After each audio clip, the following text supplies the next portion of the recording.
Good morning, students. How are you?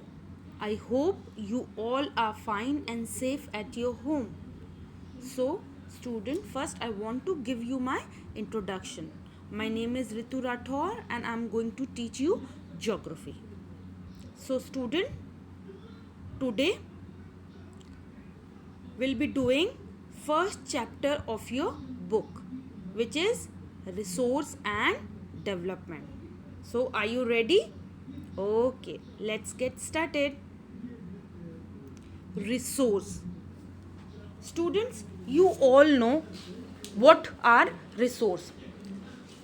Everything available in our environment which can be used to satisfy our need is resource, and it is technologically accessible, economically feasible and culturally acceptable can be termed as resource. Example, water पानी एक resource है. कैसे, क्या काम में आता है? To satisfy a thirst, हमारी प्यास को बुझाने के काम में आता है और अवेलेबल है in environment. So this is a resource. तो वाटर एक रिसोर्स है. Like this there are so many resource which are available to us as a gift of nature. So we call them as resource. Now, there is an interdependent relationship between nature, technology and institution. Human beings interact with nature through technology and create institutions to accelerate their economic development. अपन उसको वापस से example से देखते हैं. कोई भी resource होता है वो जब हम अपन को मिलता है तो कहाँ से मिलता है? इन्वायरमेंट से मिलता है. ऑलराइट, कोई भी रिसोर्स हमें कहाँ से मिलता है? इन्वायरमेंट से मिलता है. और क्या डायरेक्टली हम इन्वायरमेंट से ले लेते हैं उसको? नहीं. जैसे हम पानी, वाटर का एग्जांपल लेते हैं. वाटर का जब पानी होता है उसको पहले क्या करते हैं? हम टेक्नोलॉजिकली प्योरीफाई करते हैं, फिर with the help of pipeline हम उसको सप्लाई करते हैं घर, each and every house. So there is an relationship.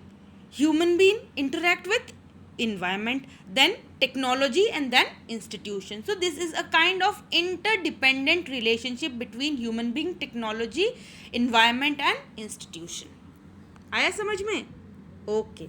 Now classification of resources. How resources are classified? Resources are classified into two, mainly natural and human resource. And natural resources are further classified into two, renewable and non-renewable. And human resources are structures and institution, quantity and quality.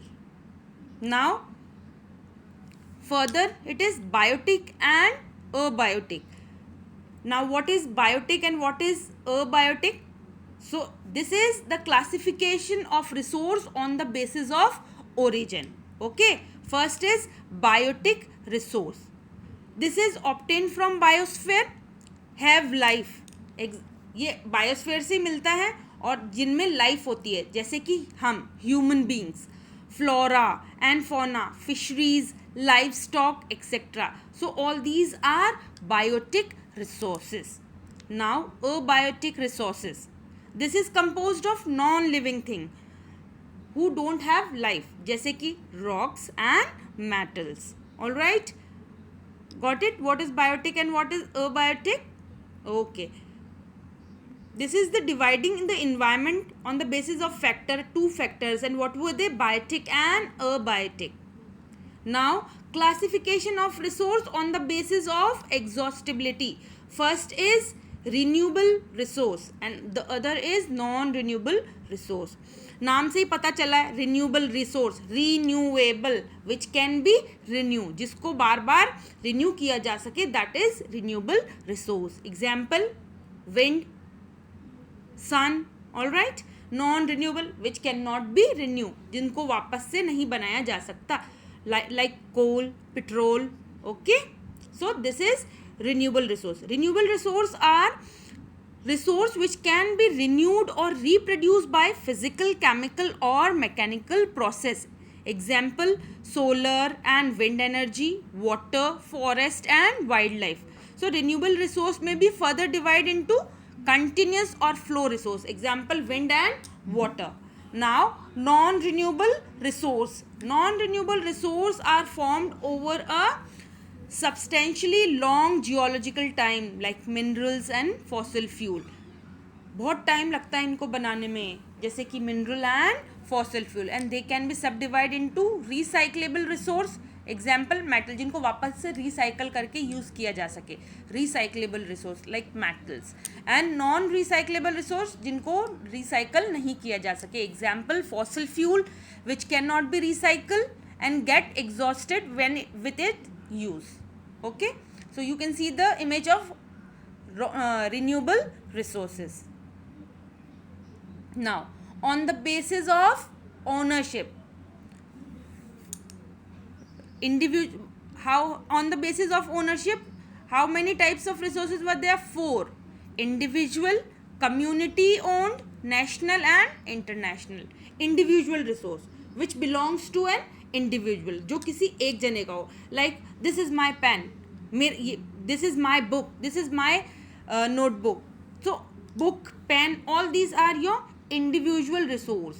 You have purchased it, you have full right on those resource, that are individual resource. And community resource, where number of people earned the resource, that is community resource. And national resource is where national, they are undertaken by the government, and international are, they are undertaken by international agencies. All right, now we'll discuss individual resource.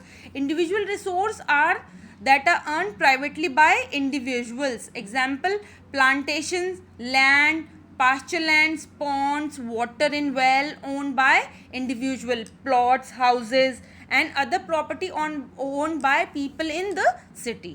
So all these are example of individual resource. Second is community resource. Community resource कौन से होते हैं? जो बहुत सारे लोगों का मिलके होता है, जैसे कि burial grounds, picnic, public parks, picnic spots, playgrounds, है ना. तो these are community resource. And now what are national resource? All those resource that belongs to nation, जो नेशन से बिलोंग करते हो, जैसे कि roads, canals, railways, mineral water resource, forest, wildlife, okay, land within the political boundary, all these are national resource. And there is one more, territorial water and the resource. What is territorial water? Territorial water refers to the ocean area. From the coast, the country has legal power to acquire even private property for public good. All right, so this is also under national, come under national resource. Now, international resource are regulated by certain international institution. All right, these include the ocean resources beyond 200 kilometers of exclusive economic zone, which belongs to open ocean, and no individual country can utilize these without the concurrence of international institution. जो international resource होते हैं ना, वो कोई भी individual और किसी भी कंट्री अकेले की नहीं होते, उनके लिए हमको परमिशन लेनी होती है सारी इंटरनेशनल इंस्टीट्यूशन से, तभी हम उस रिसोर्स को यूज़ कर सकते हैं. जैसे ओशन हुआ तो उसको हम अकेले यूज़ नहीं कर सकते, क्योंकि वो एक नेशनल रिसोर्स नहीं है, वो एक इंटरनेशनल रिसोर्स है. All right, so I hope you have understood. Now you can see the image of individual, community owned, national and international resource. Now, on the basis of development, student please remember the classification on the basis.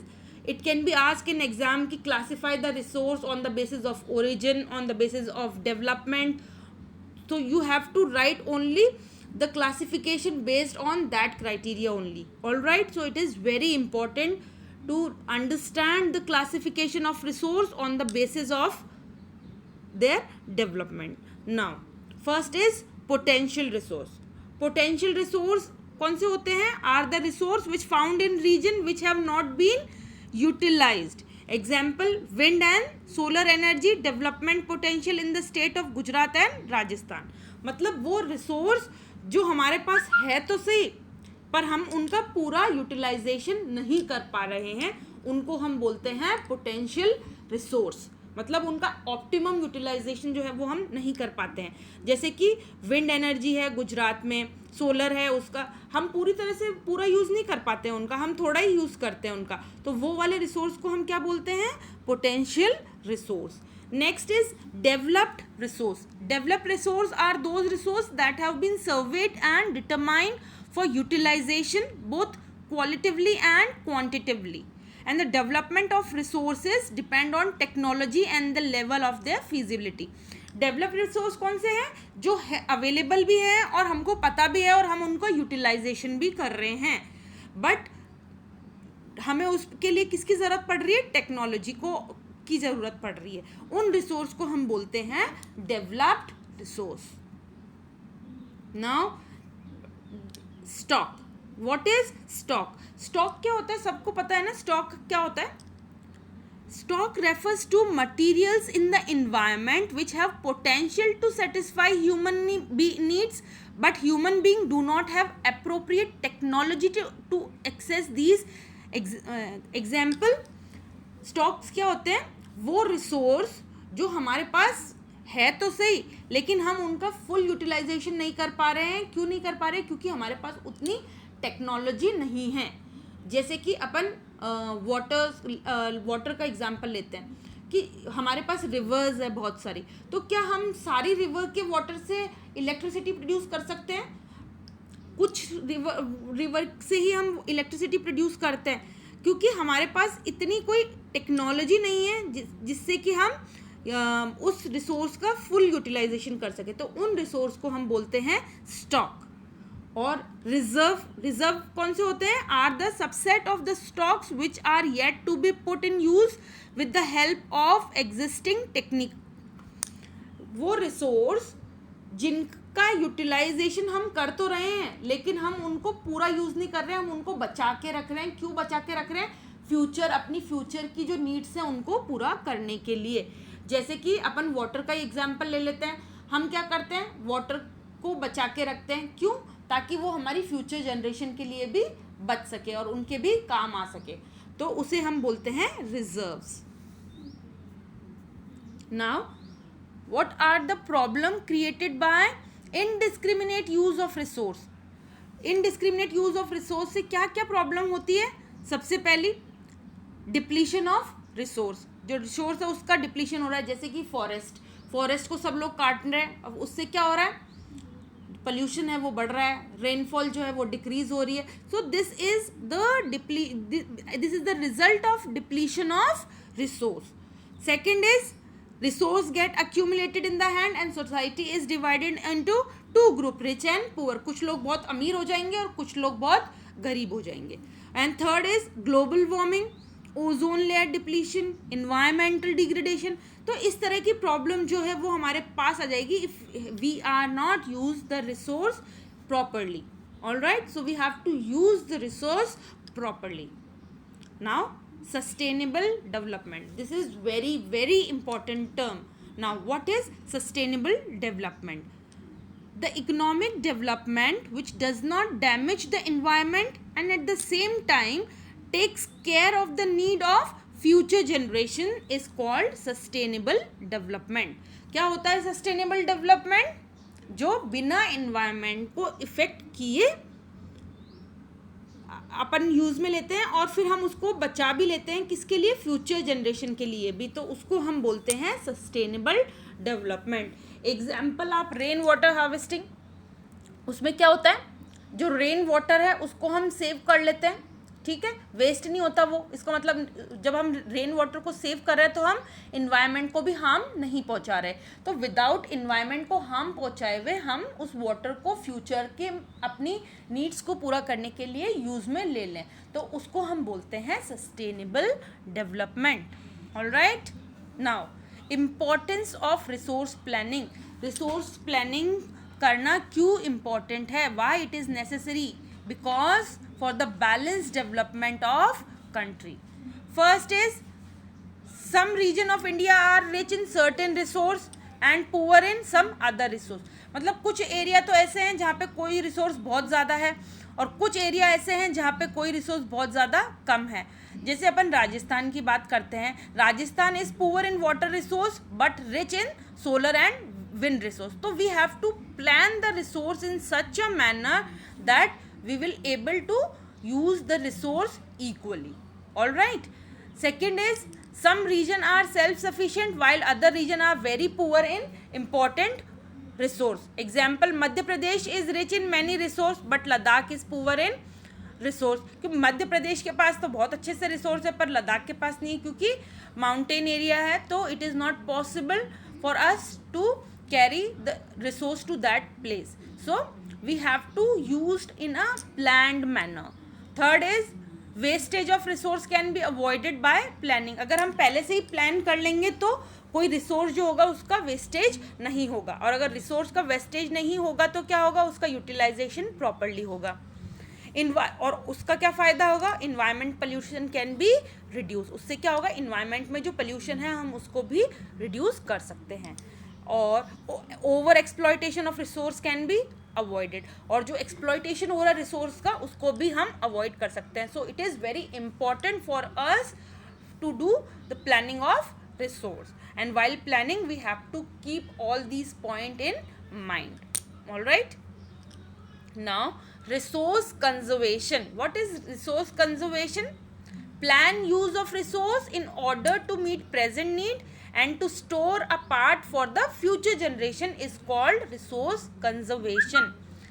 किसी भी resource को अपनी ज़रूरत के लिए use में लेना plus उसको थोड़ा सा उसको बचा के रखना फ्यूचर के लिए, उसको हम बोलते हैं रिसोर्स कंजर्वेशन। और why it is necessary to conserve our resource? Again, many resources are non-renewable, जिनको हम वापस से रिन्यू नहीं कर सकते, तो we have to conserve them. We can use them for long period of time. जैसे कि पेट्रोल है, अगर हम उसको ऐसे इनडिस्क्रिमिनेटली यूज़ करेंगे तो फ्यूचर जनरेशन के लिए पेट्रोल नहीं बचेगा, तो हम कैसे उसको यूज़ करें। जैसे अगर हम कम डिस्टेंस पे जा रहे हैं तो we can use bicycle instead of scooty and bikes, so it will save the petrol. So in this way we can use the resource, and this way we can conserve the resource. ऐसे हम resource को conserve कर सकते हैं। Second is, conservation of resource help us to reduce wastage. Again, अगर हम resource को properly conserve करेंगे तो जो wastage होगी वो भी कम होगी, और उससे सबको resource मिल पाएंगे easily. And third is, resource conservation help us to protect the environment, और हमारे इन्वायरमेंट को प्रोटेक्ट करने में भी ये हेल्प करेगा। That is why it is very important for us to do the conservation of resource, planning of resource as well as conservation of resource. Now what is Gandhiji's idea on resource conservation? According to Gandhiji, there is enough for everybody's need and not for anybody's greed. So this is the idea of Gandhiji according to for resource conservation. Greed and selfish individual and exploitative nature of modern technology are the root cause of resource depletion. और यही कारण है कि हमारी जो grid है वो जो है ना, वही मेन कारण है किसका, depletion of resource. And he was against mass production and wanted to replace it with productivity by masses. So according to Gandhiji, we have to conserve a resource so that it can be used for future generation also. With this we come to an end of this video.